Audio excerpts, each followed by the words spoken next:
जितने आस्था चैनल पर कथा सुन रहे हो, जितने फेसबुक और यूट्यूब पर सुन रहे हो, बहुत सावधानी से सुनना। 2 बार पशुपति व्रत कर लिए, आपने ये कर लिया, आपने प्रदोष कर लिया, आपने सोमवार कर लिया, आपने सारे अनुष्ठान कर लिए, बहुत सारे उपाय भी करे, तो सोमवार के दिन भगवान शंकर को अगर जल चढ़ाया जाता है तो हमारे घर में शीतलता का अनुभव होता है। अगर मकर संक्रांति के क्रम को यदि पढ़ोगे तो मालूम पड़ेगा कि पूरे वर्ष में एक दिन ऐसा था जिस दिन भगवान शिव और नारायण, ये दोनों, इसलिए आज भी हिंदू धर्म में गुड़ के लड्डू तिल्ली के साथ मिलाते हैं। क्यों? उसका कारण कि शंकर और नारायण ये दोनों एक ही दिन, एक ही पल गंगा का स्नान करने के लिए एक माता लक्ष्मी भगवान नारायण और भगवान शिव को स्नान के लिए गुप्त रूप से झांकती है। तो भगवान विष्णु ने तिरछी दृष्टि में माता लक्ष्मी को देखा, तो माता लक्ष्मी को देखकर भगवान विष्णु शिव जी को देखे तो शंकर भगवान ने कहा, नारायण हमने देख लिया, महारानी लक्ष्मी झांक रही है, हमने वर दे दिया कि लक्ष्मी का एक नाम गुप्त लक्ष्मी रहेगा। और आज मकर संक्रांति के दिन नारायण और शिव का दर्शन इस लक्ष्मी ने करा है। पर जो गुप्त लक्ष्मी का दान दे देगा उसके घर में कभी कोई बड़ी बीमारी प्रवेश नहीं करेगी।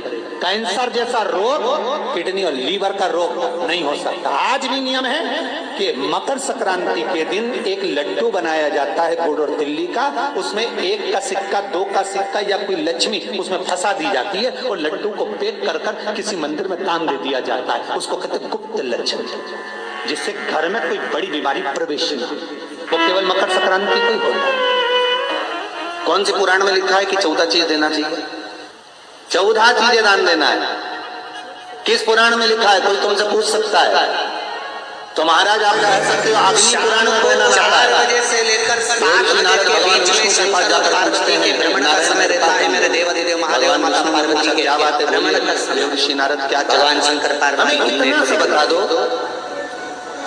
इसलिए हमारा सनातन धर्म कहता है शाम के समय पर द्वारपाल को झाड़ू नहीं लगाना चाहिए, शाम के समय पर माताओं को चूड़ी बिछिया नहीं लगाना चाहिए, शाम के समय पर माताओं, हम जितनी भी जगह जाते हैं तो कोई ना कोई द्वारपाल से हमें पूछना पड़ता है अंदर जाने, माताओं को भगवान ही पाना चाहिए। नारद के समय नारायण से कुछ ऐसी कृपा कर दो कि हमें किसी से आज्ञा लेना है, क्योंकि भगवान पार्वती जी ने भगवान भोलेनाथ जी से कहा था कि तुम मुझे रोज शाम के समय पर काल में भ्रमण के लिए लेकर जाते हो, मेरे लिए आज्ञा क्या है? शंकर भगवान ने कहा, सुनो पार्वती, मंदिर के अंदर नंदी रहता है, जाने वाला यात्री जब मंदिर में मेरा दर्शन करने आता है तो नंदी के कानों में कहकर जाता है कि शिव जी को मेरे मकर में प्रवेश उनके घर जाता हूँ, मेरा काम है उनका कल्याण करना, तेरा काम है उनके घर की नारी को अखंड सौभाग्यवती कर नाम करना, ये नाम का दान दे दीजिए। भगवान नारायण, तब पार्वती माता ने कहा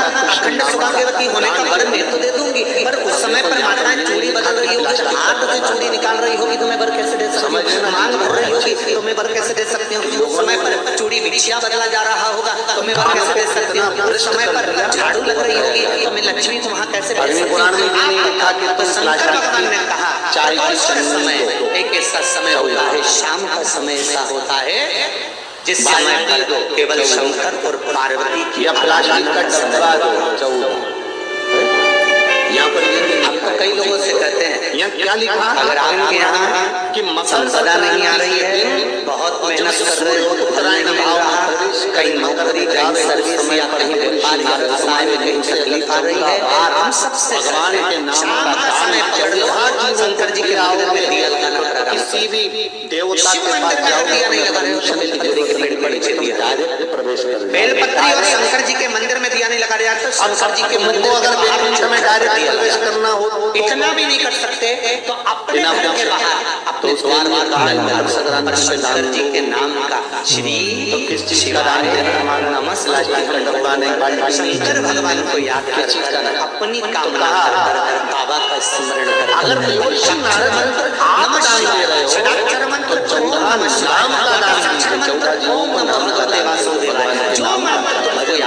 उसका स्मरण संसार से बड़ा दान शाम के समय बाहर दिया लगा दो, अन्न से बड़ा लगा दो, सुनेगा जरूर। आज भी नियम है उसका बेल मकर संक्रांति के दिन एक लड्डू बनाया जाता है गोवर्धन का, उसमें एक का सिक्का, दो का सिक्का या कोई लक्ष्मी उसमें फंसा दी जाती है, चौखट पर जाकर किसी मंदिर में टांग दे दिया जाता है, उसको कहते हैं लक्ष्मी, जिससे घर में कोई बड़ी बीमारी प्रवेश तो केवल मकर संक्रांति के।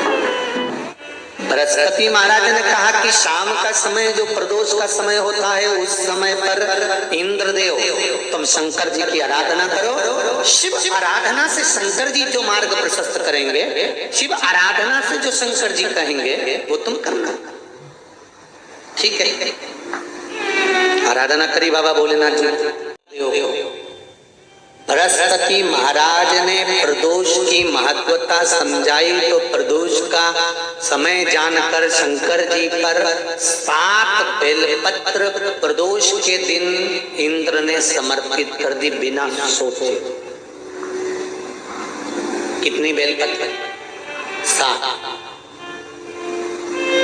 प्रदोष का व्रत करो चाहे ना करो, मंदिर में चढ़ी हुई बेलपत्र को उठा लो,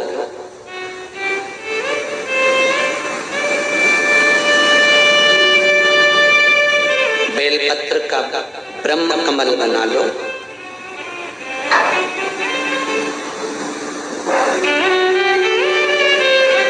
ब्रह्म कमल का मतलब होता है डंडी बीच में रहे, आसपास पत्तियां रहे। 7 पत्ती का ब्रह्म कमल बनाकर, जैसे ये पत्तियां हैं एक जैसी रखी हुई हैं, तो इसको फैला जाए, 7 पत्ती को आपस में फैलाकर ब्रह्म कमल बनाए।